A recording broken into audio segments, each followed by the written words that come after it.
चाणक्य नीति 15वां अध्याय। चाणक्य नीति इन हिंदी का 15वां अध्याय। सामग्री की तालिका। चाणक्य नीति का 15वां अध्याय। हिंदी में आचार्य कौटिल्य ने चाणक्य नीति के 15वें अध्याय में निम्नलिखित श्लोक का वर्णन किया है। यहाँ आपको अंग्रेजी अर्थ के साथ साथ उनके संस्कृत श्लोक और हिंदी अर्थ भी बताए गए हैं, ताकि आपको भाषा के आधार पर पढ़ने में कोई परेशानी न हो। चाणक्य नीति का 15वां अध्याय। हिंदी में चाणक्य नीति 15वां अध्याय। चाणक्य नीति इन हिंदी का 15वां अध्याय। यस्य चित्त द्रव्यभूत सभी प्राणियों को प्रसन्न करे, तस्य ज्ञानेन मोक्षेण की जद्भामलेपनः। एक अर्थ, जिस व्यक्ति का हृदय हर प्राणी के प्रति दया से पिघल जाता है, उसे ज्ञान, मुक्ति, सिर पर जटा पहनने और शरीर पर भस्म मलने की क्या आवश्यकता है। अर्थ, जिसका हृदय सभी प्राणियों के प्रति दया से पिघल जाता है, ज्ञान, मुक्ति, सिर पर जटा और शरीर पर भस्म लगाने की क्या आवश्यकता है।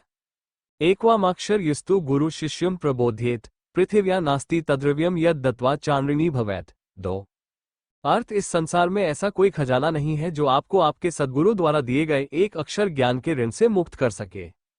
अर्थ, पृथ्वी पर ऐसा कोई खजाना नहीं है जिसके उपहार से एक शिष्य का अपने गुरु पर से एक भी अक्षर, जो कृष्ण चेतना की ओर ले जाता है, सिखाने का ऋण समाप्त हो जाए। खलाना कंटकाना च द्विपादिक प्रतिक्रिया, उपनद मुखभंगो व दुर्टैव विसर्जन। 3 अर्थ, दुष्टों और दुष्टों से अपनी रक्षा करने के 2 उपाय हैं। उसके पैरों में जूते पहनाएं और उसे इतना शर्मिंदा करें कि वह अपना सिर न उठा सके और आपसे दूर रहे। अर्थ, कांटों और दुष्ट व्यक्तियों से छुटकारा पाने के 2 उपाय हैं। पहले मामले में जूते का उपयोग करना और दूसरे में उन्हें शर्मसार करना, ताकि वे फिर से अपना चेहरा न उठा सकें और इस तरह उन्हें दूरी पर रखा जा सके। कुचैलिन दंतमलोपधारिणा बहवाशन निष्ठुरभाषिण च, सूर्योय वास्तुमिते शयन विमुंचति श्रीयादि चक्रपाणे। 4 अर्थ, जो अशुद्ध वस्त्र धारण करता हो, जिनके दांत साफ नहीं होते, जो बहुत खाता है, जो कठोर वचन बोलता हो, जो सूर्योदय के बाद जागता है, चाहे उसका व्यक्तित्व कितना भी महान क्यों न हो, वो लक्ष्मी की कृपा से वंचित रहेगा। अर्थ, जो अशुद्ध वस्त्र धारण करता है, जिसके दांत गंदे होते हैं, वो पेटू होता है, निर्दयी बोलता है और सूर्योदय के बाद सोता है, भले ही वो सबसे बड़ा व्यक्ति क्यों ना हो, वो लक्ष्मी की कृपा खो देता है। त्यजंती मित्राणि धनैर्विहीन दाराश्च भरितिश्च सुहृज्जंश्च, तंचार्थवंता पुनराश्रयन्ते ह्यार्थो हि लोकय पुरुषस्य बंधु। 5 अर्थ, जब किसी व्यक्ति के पास धन चला जाता है तो उसके मित्र, पत्नी, नौकर चाकर और रिश्तेदार उसका साथ छोड़ देते हैं, और जब उसे अपना धन वापस मिल जाता है तो ये सब वापस आ जाता है। इसीलिए धन सबसे अच्छा रिश्तेदार है। अर्थ, जो अपना धन खो देता है, उसे उसके मित्र, उसकी पत्नी, उसके सेवक और उसके रिश्तेदार त्याग देते हैं। फिर भी जब वह अपना धन पुनः प्राप्त कर लेता है तो जो लोग उसे छोड़ चुके थे वे उसके पास वापस आ जाते हैं। इसलिए धन निश्चित रूप से सबसे अच्छा रिश्ता है। अन्योपजितम द्रव्यम 10 वर्षनी तितिष्ठि, 11 वर्ष समुल्ला च विनश्यति प्राप्त। 6 अर्थ, पाप से कमाया हुआ धन 10 वर्ष तक चल सकता है, 11वें वर्ष में वह अपने मुद्दल सहित गायब हो जाता है। अर्थ, पाप से अर्जित धन 10 वर्ष तक बना रह सकता है, 11वें वर्ष में यह मूल स्टॉक सहित गायब हो जाता है। अयुक्तम स्वामिनो युक्तम युक्तम नीचस्य दूषणम, अमृत राहवे मृत्युर्विषा शंकरभूषणम। 7 अर्थ, जब कोई महान व्यक्ति कोई गलत काम करता है तो उसे कोई कुछ नहीं कहता, यहाँ तक कि जब कोई नीच व्यक्ति कोई अच्छा काम करता है तो भी उसे श्राप मिलता है। देखिए, अमृत पीना तो अच्छी बात है, लेकिन अमृत पीने से राहु की मृत्यु हो गई। विष पीना हानिकारक होता है, लेकिन जब भगवान शंकर ने विष पिया तो वह उनके गले का आभूषण बन गया।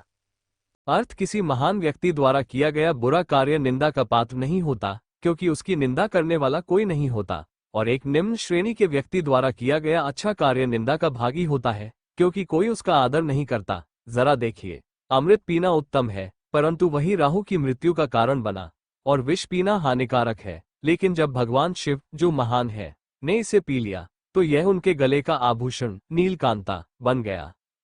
तद्भोजनम यद द्विजभुतशेषम तत्सौहृदम यद क्रियते परस्मिन, बुद्धि रखो वरना पाप मत करो, दंभव विना यह क्रियते पापम, दंभव विना यह क्रियते सधर्मः। 8 अर्थ, सच्चा भोजन वही है जो ब्राह्मण को देने के बाद बचा रहे, प्रेम वो सत्य है जो दूसरों को दिया जाता है, वह प्यार नहीं जो कोई अपने लिए महसूस करता है, ये ज्ञान ही है जो व्यक्ति को पाप करने से रोकता है, वो दान है जो बिना दिखावे के किया जाता है। अर्थ, सच्चा भोजन वह है जिसमें ब्राह्मण के भोजन के बाद बचा हुआ भोजन होता है। जो प्रेम दूसरों को दिखाया जाता है वह सच्चा प्रेम है, वह नहीं जो स्वयं के लिए किया जाता है। पाप से दूर रहना ही सच्चा ज्ञान है। वो दान का कार्य है जो बिना दिखावे के किया जाता है। मनिर्लुथाति पदग्रे कच्छ शिरसी धार्यते विक्रीटेड वैल्यान काचः काचौ मनिर्मानी 90। अर्थ, यदि मनुष्य के पास विवेक नहीं है तो वह बहुमूल्य रत्नों को पैरों की धूल में पड़ा रहता है और सिर पर घास धारण करता है। ऐसा करने से रत्नों का मूल्य कम नहीं होता और घास के पत्तों का महत्व नहीं बढ़ता। जब कोई बुद्धिमान व्यक्ति आता है तो वह हर चीज को उसकी जगह पर दिखा देता है। अर्थ, विवेक के अभाव में सबसे कीमती रत्न मनुष्यों के पैरों की धूल में पड़े रहते हैं, जबकि कांच के टुकड़े उनके सिर पर रखे जाते हैं। लेकिन हमें ये कल्पना नहीं करनी चाहिए कि रत्नों का मूल्य कम हो गया है और कांच के टुकड़ों का महत्व बढ़ गया है। जब कोई आलोचनात्मक निर्णय वाला व्यक्ति सामने आएगा तो प्रत्येक को उसका सही स्थान दिया जाएगा। अनंतं शास्त्रम बहुलाश्च विद्या अल्पं च कालो बहुविघ्नता च यत्सारभूत तदुपासनीयम हसो यथा क्षीरमिवोम्बुमध्यात्। 10। अर्थशास्त्र का ज्ञान अथाह है। वे कलाएं अनंत हैं जिन्हें हमें सीखना चाहिए। हमारे पास समय कम है। सीखने के अवसरों में कई बाधाएं आती हैं, इसलिए वही सीखें जो सबसे जरूरी है।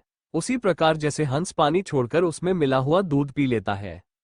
अर्थशास्त्र ज्ञान असीमित है और सीखने योग्य कलाएं अनेक है। हमारे पास समय कम है और सीखने के हमारे अवसर बाधाओं से भरे हुए हैं, इसलिए सीखने के लिए वही चुने जो सबसे महत्वपूर्ण है। जैसे हंस पानी में दूध ही पीता है। दूर्गत पथि श्रांत वृथा च गृहम गतम अनार्चयित्वा यो भुंक्ते सा वै चांडाल उच्यते। 11। अर्थ, वो व्यक्ति चांडाल है जो अचानक दूर से आए थके हुए मेहमान का आदर न करके स्वयं भोजन कर लेता है।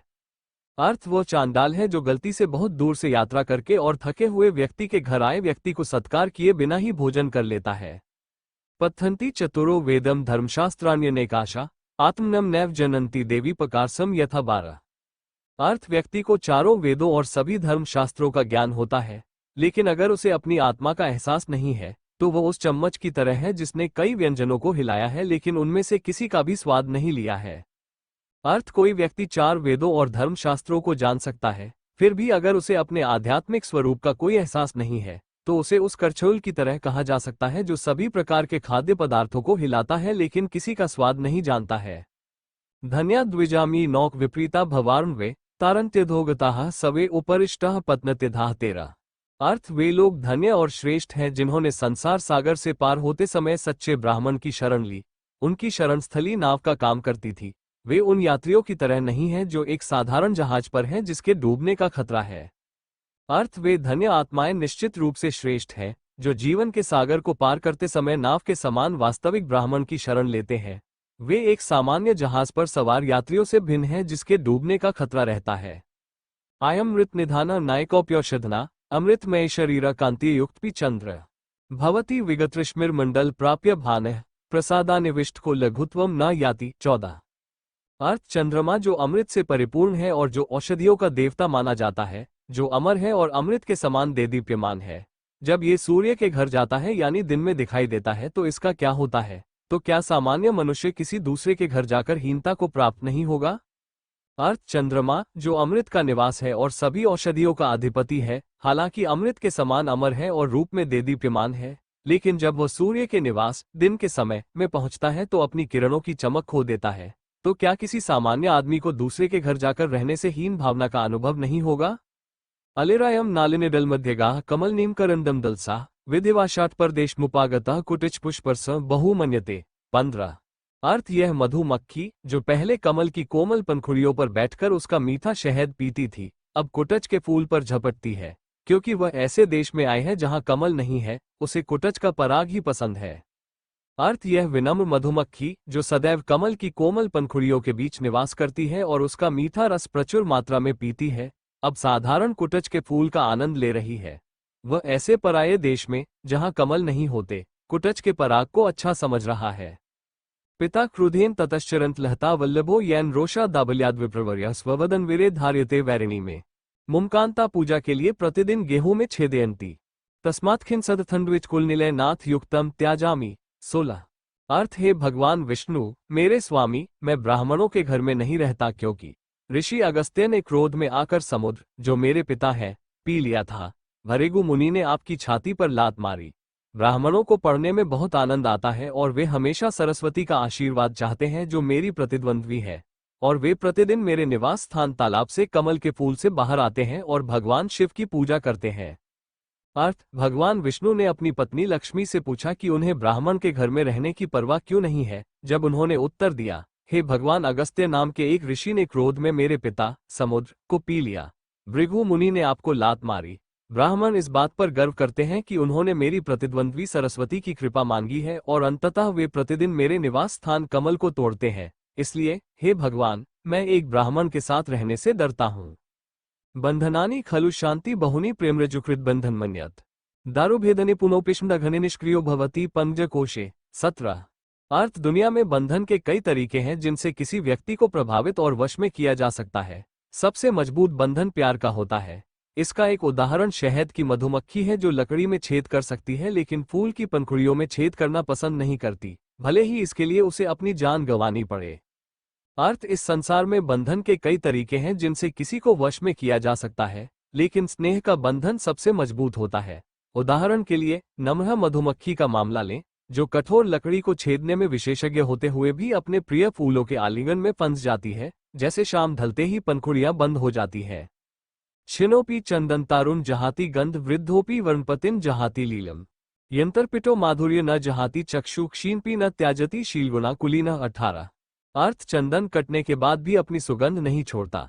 बूढ़ा हो जाने पर भी हाथी अपनी गतिविधियां नहीं छोड़ता। गन्ने को निचोड़ने के बाद भी उसकी मिठास कम नहीं होती। इसी प्रकार उच्च कुल में जन्मा व्यक्ति अपने उन्नत गुणों को नहीं छोड़ता, चाहे उसे कितनी भी गरीबी में जीवन क्यों न बिताना पड़े। अर्थ, चंदन चाहे कितना भी काटा जाए, वो अपनी सुगंध का प्राकृतिक गुण नहीं छोड़ता। इसी प्रकार हाथी भी बूढ़ा होने पर भी खेलकूद नहीं छोड़ता। मिल में निचोड़ने पर भी गन्ना मीठा नहीं रहता। इसलिए महान स्वभाव का व्यक्ति अपने ऊंचे गुणों को नहीं खोता, चाहे वो गरीबी से कितना भी परेशान क्यों न हो। उर्व्यम कोईपी महीधरो लगत्रो डोर्व्यम धृतो लील्या तेन त्वांदिवी भूतले च ससंत गोवर्धनी गीज त्वम त्रालोक्यधार स्वामी कुचोर्ग्रेन तद्गण्यते किन्वा केशव वस्थेन बहुना पुण्यरेशो लभ्यते। 19। अर्थ, रुक्मिणी भगवान से कहती है, हे केशव, आपने दोनों हाथों से एक छोटा सा पर्वत उठा लिया और इसी कारण वे स्वर्ग और पृथ्वी दोनों में गोवर्धनधारी के नाम से विख्यात हुए, परंतु तीनों लोकों को धारण करने वाले आपको मैं अपने पैरों के अगले भाग से ही उठा लूं तो उसकी गिनती नहीं होती। हे नाथ, ज्यादा कहने से कोई फायदा नहीं, बस इतना समझ लो कि प्रसिद्धि बड़े पुण्य से मिलती है। अर्थ, रुक्मिणी भगवान से कहती हैं, हे केशव, आपने दोनों हाथों से एक छोटा सा पर्वत उठा लिया, इसीलिए स्वर्ग और पृथ्वी दोनों में लोगों को सरकार कहा जाने लगा, परंतु मैं तुम्हें अपने पंजे के अगले हिस्से से तीनों लोगों को पकड़कर उठा लूंगा, फिर तो कोई गिनती ही नहीं। हे नाथ, बहुत कुछ कहने से प्रयोजन नहीं, बस इतना समझ लो कि बड़े पुण्य से ही यश मिलता है। 14वां अध्याय 16वां अध्याय। नोट, आचार्य चाणक्य द्वारा लिखित चाणक्य नीति में लिखी कुछ बातें, विचार और लेख आदि किसी जाति और धर्म की भावनाओं को ठेस पहुंचा सकते हैं। चाणक्य नीति ने महिलाओं और निम्न हिंदू वर्ग के लोगों की भावनाओं को अपमानित किया है। यह एक प्राचीन ग्रंथ है जिसमें आचार्य विष्णुगुप्त कौटिल्य चाणक्य के व्यक्तिगत अनुभवों और विचारधारा का उल्लेख है। हम पुरुषों और महिलाओं के बीच समानता में विश्वास करते हैं और इस नीति के खिलाफ जाति व्यवस्था के विरोधी भी हैं। हमने ऐसा सिर्फ इसलिए किया है ताकि आचार्य चाणक्य द्वारा लिखित चाणक्य नीति को आपके समक्ष अक्षरशः प्रस्तुत किया जा सके। हमारा उद्देश्य आप तक चाणक्य नीति पहुंचाना था, न कि आपकी भावनाओं को ठेस पहुंचाना। टैग चाणक्य की नीति दर्पण, चाणक्य नीति हिंदी, चाणक्य की नीति, चाणक्य नीति हिंदी, आचार्य चाणक्य नीति, चाणक्य नीति हिंदी में, चाणक्य नीति पुस्तक हिंदी में, चाणक्य नीति हिंदी में, चाणक्य की नीति, चाणक्य प्रेम नीति, संपूर्ण चाणक्य नीति, चाणक्य पुस्तक हिंदी में, चाणक्य नीति हिंदी में।